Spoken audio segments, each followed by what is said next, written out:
আলোচনা স্বাগত। আজ আমি একটা সোয়াবিনের নিরামিষ রেসিপি নিয়ে চলে এসেছি। পুরো ভিডিওটা দেখতে থাকুন। জল করে রেখেছি সামান্য উষ্ণ উষ্ণ।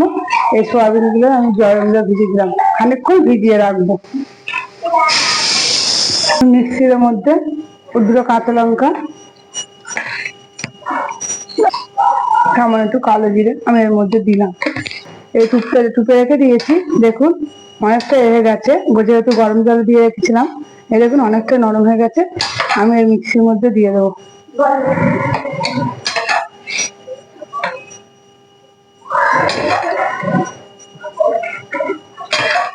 আর সোয়াবিনের ধোকাটা দেখবেন, পুরো ভিডিওটা খুব সুন্দর লাগবে।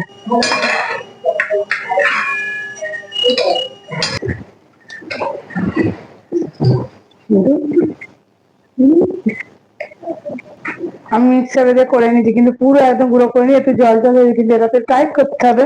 তার জন্য এর মধ্যে এবার কি কি দেবো আপনারা দেখুন। সামান্য একটু চালের গুঁড়ি দেবো। চালের গুঁড়ি দিয়ে যতটা একটু জল জল আছে, যেহেতু একটু মরবে। অল্প একটু বেসন দেবো। বেসনটা বেশি দেবো না, অল্প দিয়েছি 1 চামচ। আমি আন্দাজ মতন দিয়েছি, আপনারা 2 চামচ থেকে 2.5 চামচ দেবে। আমার একটু ময়দা দিলাম, কালো জিরে দিয়ে দেবো,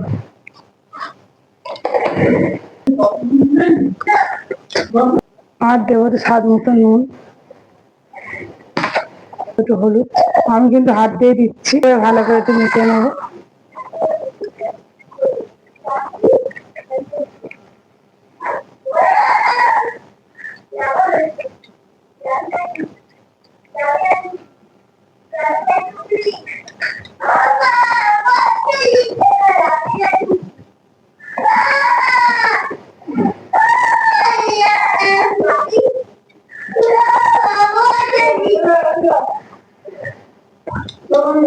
এবার টাইটটা হয়নি, একটু আমার একটু মনে হচ্ছে এর মধ্যে বেসনটা লাগতে পারে।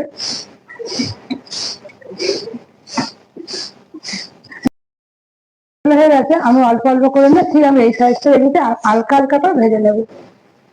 একটু পাতলা হয়ে গেছে, আপনারা এখানে একটু জলটা করবেন না, আমার একটু জল পড়ে গেছে, তো একটু ময়দা দিয়ে আমি যেহেতু জিনিসটাকে ময়দাটা একটু করে দিচ্ছি, নাহলে টাইট আসবে না। হালকা হালকা করে ভেজে নিতে হবে। এরকম আস্তে আস্তে করে ভাজবেন।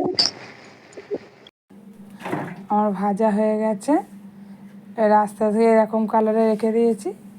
দেখুন আমি লাভিয়ে ফেলছি সবগুলো।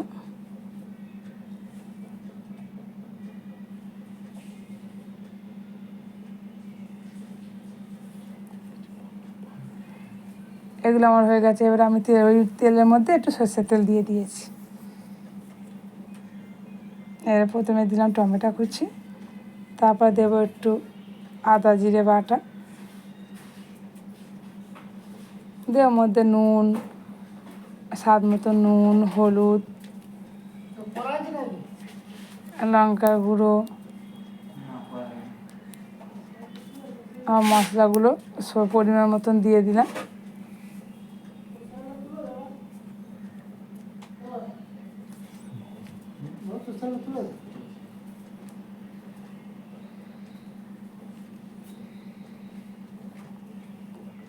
একটু মিষ্টি ফেলে দিই, জানেন তো সব রান্না মিষ্টি দিই। একটু কাশ্মীরি গুঁড়ো লঙ্কা আমি দিয়ে দিলাম। ভালো করে মশলাটা একটু কষে নেব।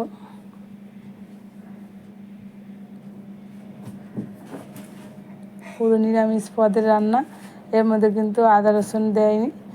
আদা দিয়েছি, রসুন পেঁয়াজ দেয়নি। আর যে ঝাল যেরকম খেতে চাইবেন তেমন ঝাল দেবেন, আমি একটু ঝাল দিয়ে দিলাম।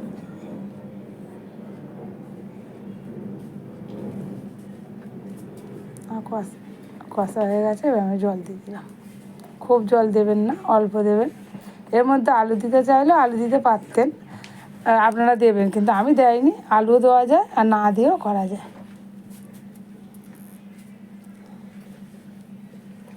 ফুটে গেছে, আমি এবার আস্তে আস্তে এগুলো দিয়ে দিচ্ছি।